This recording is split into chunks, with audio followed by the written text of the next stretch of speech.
विद्यार्थी मित्रों, online education में आज हम प्रयोजन मूलक हिंदी के अंतर्गत डाक से संबंधित प्रपत्र का अध्ययन करेंगे। आप कभी न कभी डाकघर में अवश्य गए होंगे। आपने वहां से डाक टिकट खरीदे होंगे या कोई पत्र डाक बॉक्स में डाला होगा।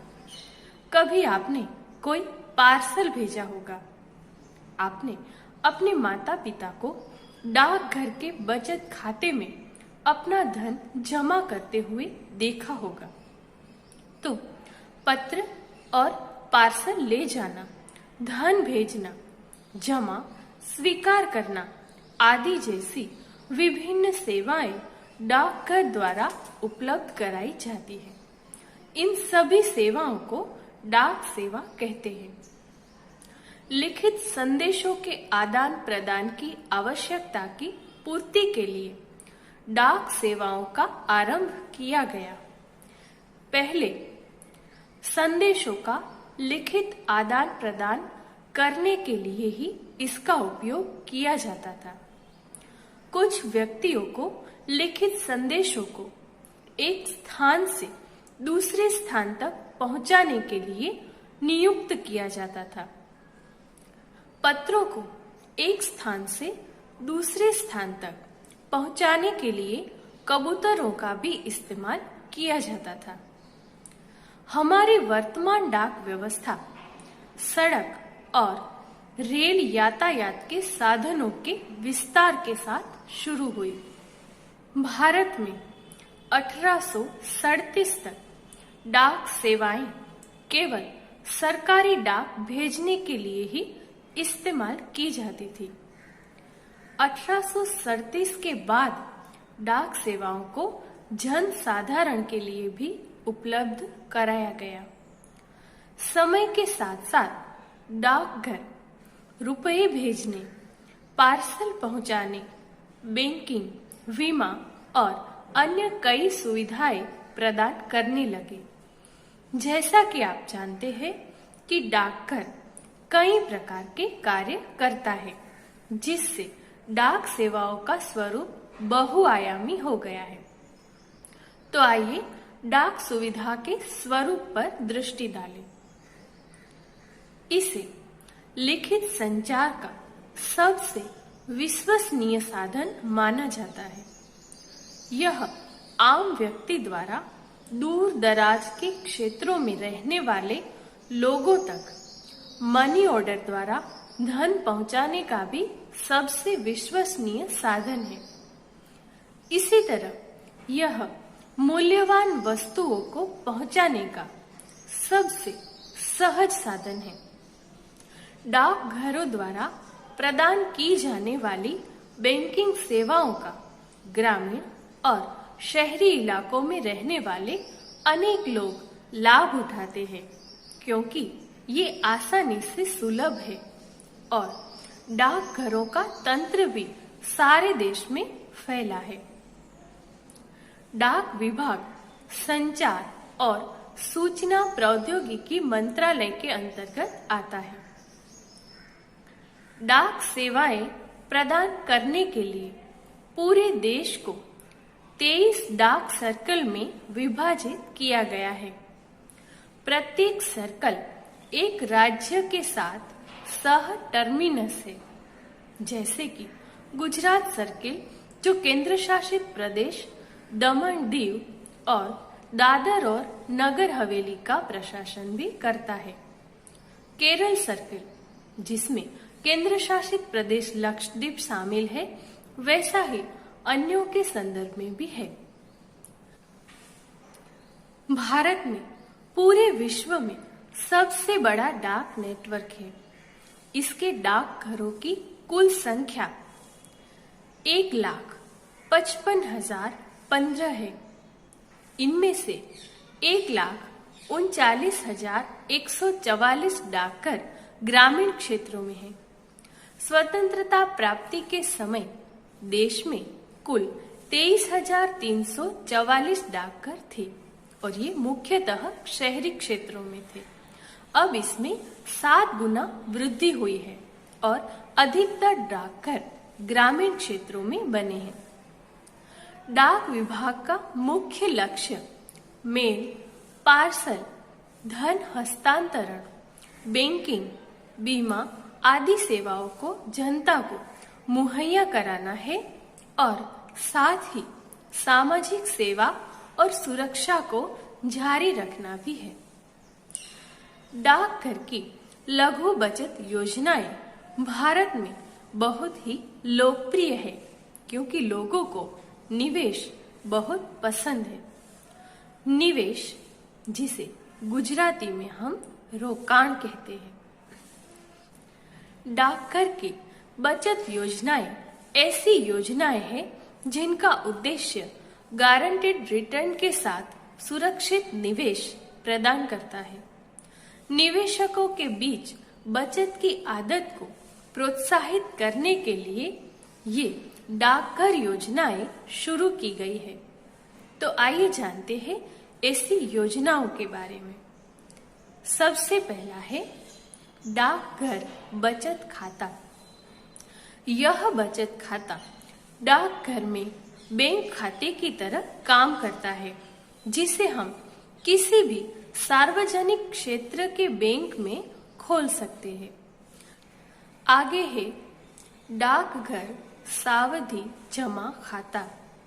सावधि यानी कि जिसमें अवधि है, जिसकी समय मर्यादा निश्चित है। डाकघर सावधि जमा खाता यानी कि post office time deposit account. इस खाते में 5 वर्ष से कम का निवेश के तहत लाभ मिल सकता है। आगे है डाकघर मासिक आय योजना। मासिक आय योजना केंद्रीय संचार मंत्रालय के तहत चलाई जाने वाली एक निवेश योजना है। इसमें हमारी पूंजी सुरक्षित रहती है और साथ ही बेहतर रिटर्न भी मिलता है। डाकघर मासिक आय योजना से एक निश्चित मासिक आय होती है। इस योजना के तहत मासिक आधार पर देय ब्याज जमा की तारीख से शुरू करके डाकघर बचत खाते में जमा किया जाता है। इस प्रकार हम कह सकते हैं कि इसमें एक व्यक्ति एक विशेष राशि का निवेश करता है और ब्याज के रूप में एक सुनिश्चित मासिक आय प्राप्त करता है। आगे है 15 वर्षीय लोक भविष्य निधि खाता। 15 वर्षीय लोक भविष्य निधि खाता सार्वजनिक भविष्य निधि, जिसे हम पीपीएफ पब्लिक प्रोविडेंट फंड के नाम से अधिक जानते हैं, जो लोकप्रिय बचत योजनाओं में से एक है।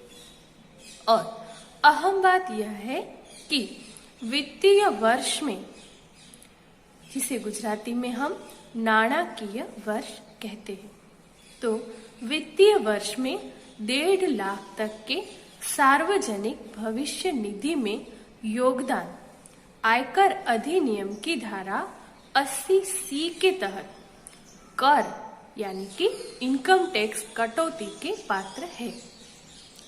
इसके अलावा निवेशकों को एक ऋण सुविधा मिलती है और यह आंशिक निकासी भी कर सकता है। पीपीएफ खाते 15 साल की परिपक्वता अवधि के साथ आते हैं। अगला है वरिष्ठ नागरिक बचत योजना। वरिष्ठ नागरिक यानी कि सीनियर सिटीजन, एक व्यक्ति जिसकी उम्र 60 वर्ष से अधिक है, वह वरिष्ठ नागरिक बचत योजना खाता खोल सकता है।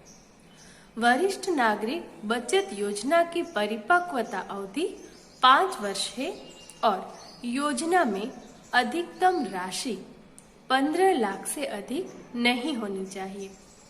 इस योजना में कोई भी वरिष्ठ नागरिक 1000 के गुणकों में अधिकतम ₹15 लाख केवल एक बार में जमा कर सकता है। यह व्यक्तिगत रूप से अथवा जीवन साथी के साथ संयुक्त रूप से प्रचालित किया जा सकता है। इसके लिए 60 वर्ष अथवा उससे अधिक आयु होना अनिवार्य है। इसमें प्रथम वर्ष में 31 मार्च, 3 जून तथा 31 दिसंबर को ब्याज देय होता है। तो डाकघर की बचत योजनाओं के बाद अब बात करते हैं व्यापारिक लेन देन के लिए महत्वपूर्ण उसकी अन्य एक सेवा मूल्य देय डाक के बारे में। कभी कभी हमें कुछ ऐसा सामान खरीदना होता है जो किसी स्थानीय दुकान में नहीं मिलता। ऐसी स्थिति में हम विक्रेता को माल भेजने का अनुरोध कर सकते हैं। यहाँ डाकघर विक्रेता को अपनी सेवा इस्तेमाल करने का विकल्प देते हैं। इसके अंतर्गत डाकघर विक्रेता से पैक माल लेते हैं और ग्राहकों तक ले जाते हैं। ग्राहक से माल का मूल्य और वीपीपी का शुल्क मिलाकर पूरी राशि लेने के बाद सामान उसे दे दिया जाता है। फिर डाकघर विक्रेता को यह राशि भेज देता है। मूल्य देय डाक द्वारा कोई भी सामग्री भेजी जा सकती है। वैधानिक दस्तावेज, बीमा की पॉलिसियां, पार्सल की रसीदें, लीडिंग बिल या वसूली के साधारण बिलों को भी मूल्य देय डाक सामग्री के रूप में भेजा जा सकता है। आगे है speed post. Speed post postal service की सबसे तेज सेवा है, जिससे कोई भी व्यक्ति भारत के किसी कोने से किसी भी कोने तक अपना सामान बड़ी जल्दी और सुरक्षित ढंग से भेज सकता है। यह एक ऐसी व्यवस्था है जिससे बड़े ही कम मूल्य में हम अपना सामान भेज सकते हैं। भारत में स्पीड पोस्ट 315 राष्ट्रीय स्पीड पोस्ट केंद्र से निर्मित है। इसके अतिरिक्त समूचे भारत में 986 स्पीड पोस्ट केंद्र है और प्रत्येक राज्य स्पीड पोस्ट केंद्र मूल राष्ट्रीय स्पीड पोस्ट केंद्र से जुड़ा हुआ है। अगला टॉपिक है पंजीकरण, जिसका अर्थ है रजिस्ट्रेशन। डाक से भेजी जाने वाली कई सामग्रियों का पंजीकरण या रजिस्ट्रेशन करना अनिवार्य होता है। पंजीकरण का उद्देश्य है ग्राहकों की डाक वस्तुओं को सुरक्षित प्रेषण करना, यानी कि भेजना। जहां जहां से होकर डाक वस्तुएं जाती हैं, उन सभी चरणों पर एक रिकॉर्ड रखा जाता है और इन्हें बहुत सावधानी से भेजा जाता है। इसको थोड़ा विस्तार से समझे तो कभी कभी हम यह सुनिश्चित करना चाहते हैं कि हमारी डाक निश्चित रूप से प्राप्तकर्ता को मिल जाए, अन्यथा वह हमारे पास वापस आ जाए। ऐसी स्थिति में डाकघर रजिस्टर्ड डाक की सुविधा देता है, जिससे हम अपने पत्र और पार्सल भेज सकते हैं। ऐसी सामग्री पंजीकरण शुल्क के तौर पर अतिरिक्त डाक टिकट लगाकर डाकघर में दे दी जाती है। डाक सामग्री प्राप्त करके डाकघर तत्काल प्रेषक को एक रसीद दे देता है, जो डाक भेजे जाने के प्रमाण का कार्य करती है। लेकिन यदि ऐसे पत्रों पर हमारा पूरा पता अगर हमने नहीं लिखा होगा, तो डाकघर उन्हें कभी स्वीकार नहीं करेगा। रजिस्टर्ड डाक को साधारण डाक से अलग करने के लिए उसके ऊपर रजिस्टर्ड डाक लिखा जाता है। सामान्यतया डाक के कुछ दस्तावेजों पर प्राप्तकर्ता के हस्ताक्षर लेने के बाद रजिस्टर्ड डाक उसे दे दी जाती है। लेकिन जब तक प्रेषक विशेष रूप से इसकी मांग नहीं करता, तब तक उसे नहीं बताया जाता कि प्राप्तकर्ता को डाक मिली या नहीं। यदि प्रेषक इस बात की सूचना चाहता है तो रजिस्टर्ड डाक के साथ रसीदी कार्ड डाक से प्रेषक को लौटा दिया जाता है। यह कार्ड सभी डाकघरों में निश्चित भुगतान पर मिलते हैं। रजिस्टर्ड डाक से प्रेषित को एक कार्ड खरीदकर उस पर अपना पूरा पता लिखकर उसे लिफाफे के साथ संलग्न करना होता है। लिफाफे पर रसीदी कार्ड के साथ रजिस्टर एटी लिखना होता है। तो आज इस वीडियो में बस इतना ही। अगले टॉपिक का अध्ययन हम अगले वीडियो में करेंगे। तब तक के लिए नमस्कार।